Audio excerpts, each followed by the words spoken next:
प्रभु संगीता ज्ञान में मैं पवन शर्मा आप सभी भाई बहनों का दिल से स्वागत करता हूं। आज हम बात करते हैं मेष लगन में विपरीत राजयोग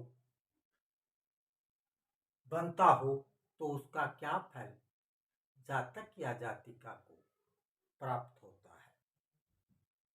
मेष लगन की कुंडली में घाटे का भाव 12वां भाव जिसे हम बोलते हैं, इस भाव का स्वामी जो यहां गुरु है मीन राशि होगी और मीन राशि का स्वामी गुरुदेव अगर 4 नंबर राशि अपने उच्च राशि में विराजमान हो तो ऐसा जातक जीवन में कभी भी पैसों की किल्लत नहीं आती। मेरा बोलने का तात्पर्य यह है, ऐसा जातक कभी भी पैसों के मामले में जीवन में परेशान नहीं होता।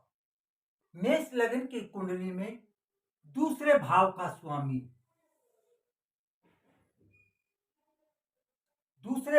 स्वामी यहां शुक्र देव है। वो अगर जन्म के समय जन्म कुंडली के अंदर मीन राशि में विराजमान हो, मीन राशि अर्थात गुरु की राशि में, ऐसा जातक हर प्रकार से पैसे कमाता है। बहुत पैसे कमाने की योग्यता इस जातक को प्राप्त होती है, लेकिन पैसा इसका नहीं होता। उदाहरण के तौर पर ऐसा जातक बैंक मैनेजर बन सकता है, ऐसा जातक किसी भी बड़ी संस्था का कैशियर बन सकता है, ऐसा जातक शेयर मार्केट में भी अपने अच्छे पैसे कमा सकता है। इसका धन नहीं होता, खुद उस धन का मालिक नहीं बन पाता, लेकिन पैसों की किल्लत ऐसे जातक को जीवन में कभी नहीं आती। सदा ही वो पैसों का मालिक बना रहता है। या आप यह समझ सकते हो, ऐसा जातक का हाथ कभी भी खाली नहीं होता। मेष लगन की जातक की शुक्र देव अगर अष्टम भाव में विराजमान हो, अष्टम भाव का अर्थ है शुक्र देव यहां विराजमान हो, शुक्र देव अष्टम भाव में विराजमान हो, दूसरे भाव का स्वामी, ऐसा जातक, और सूर्य देव नीच राशि का हो, जन्म के समय तुला का सूर्य हो और वृश्चिक राशि में अष्टम भाव में शुक्र विराजमान हो, ऐसा जातक जुआ, सट्टा, लॉटरी, शेयर मार्केट से गड़ा हुआ धन भी ऐसे जातक को जीवन में प्राप्त हो सकता है। मेष लगन की कुंडली में गुरुदेव 12वें भाव के स्वामी और दूसरे भाव के स्वामी शुक्र देव दोनों जन्म कुंडली के अंदर कहीं भी एक साथ विराजमान हो। यहां हो सकते हैं शुक्र और गुरु जन्म के समय अगर जन्म कुंडली के अंदर विराजमान हो तो ऐसा जातक सरकार से इनाम के रूप में बहुत अच्छा धन प्राप्त करता है। पुरस्कार के रूप में मुआवजा, ठेका, इसमें भी ऐसे जातक को बहुत अच्छा पैसा जीवन में प्राप्त होता है। तीसरे भाव का स्वामी अर्थात बुध यहां विराजमान हो 11वें भाव में, लाभ भाव में, और 11वें भाव का स्वामी बुध की राशि मिथुन में यहां विराजमान हो, ऐसा योग अगर मेष लगन की कुंडली में बनता है तो ऐसे योग के द्वारा जातक पार्टनरशिप से अपने भाइयों से संगठन के रूप में बहुत अच्छा पैसा कमाता है। मेष लग्न की कुंडली हो, दूसरे भाव का स्वामी शुक्र देव, तीसरे भाव का स्वामी बुध, दोनों कहीं भी जन्म कुंडली के अंदर कहीं भी, उदाहरण के तौर पर मैं यही लिख रहा हूं कि बुध और प्लस शुक्र देव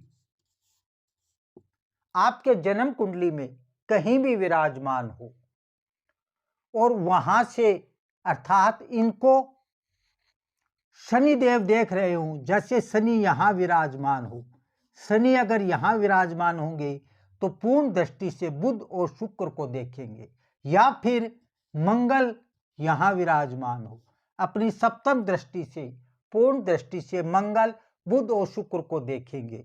ऐसी पोजीशन में बुध और शुक्र को अगर शनि और मंगल देख रहे हो पूर्ण दृष्टि से, जन्म कुंडली में कहीं भी बैठ सकते हैं। ऐसी पोजीशन में ऐसा जातक कोर्ट के द्वारा, व्यापार पार्टनरशिप के द्वारा, मुकदमेबाजी में सामने वाली पार्टी को हराकर बहुत अच्छा मुआवजे के रूप में पैसे जीवन में एक दफा जरूर कमाता है। ये एक पक्का योग है, आप इसको याद रख सकते हैं।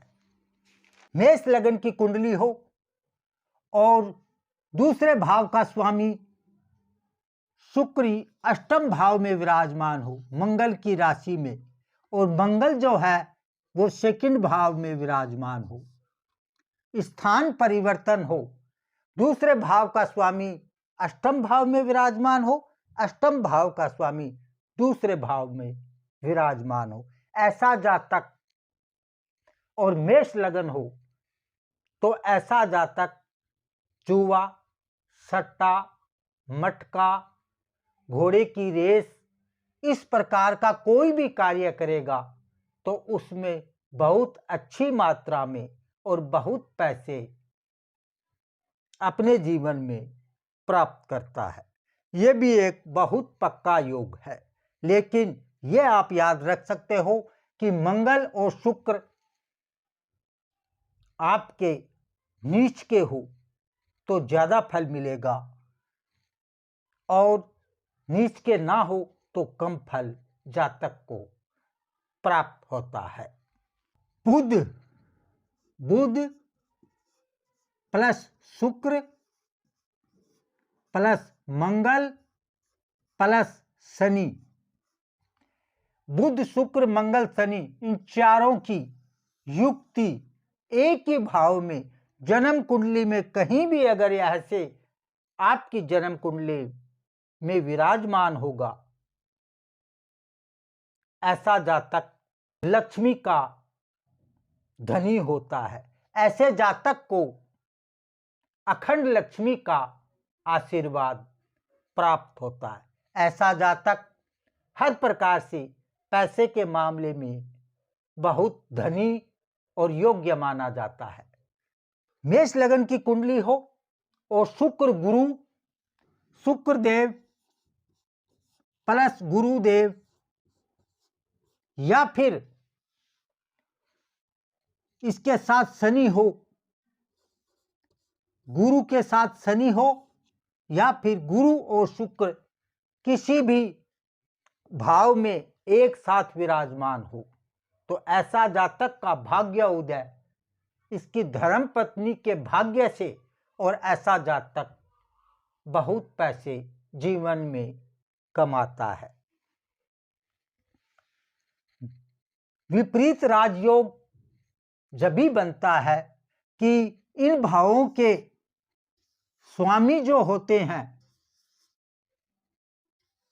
1, 2, 3, 4, इन चारों भावों के स्वामी आपकी जन्म कुंडली में नीच राशि में विराजमान हो, या फिर शनि, मंगल और राहु केतु इन भावों में विराजमान हो।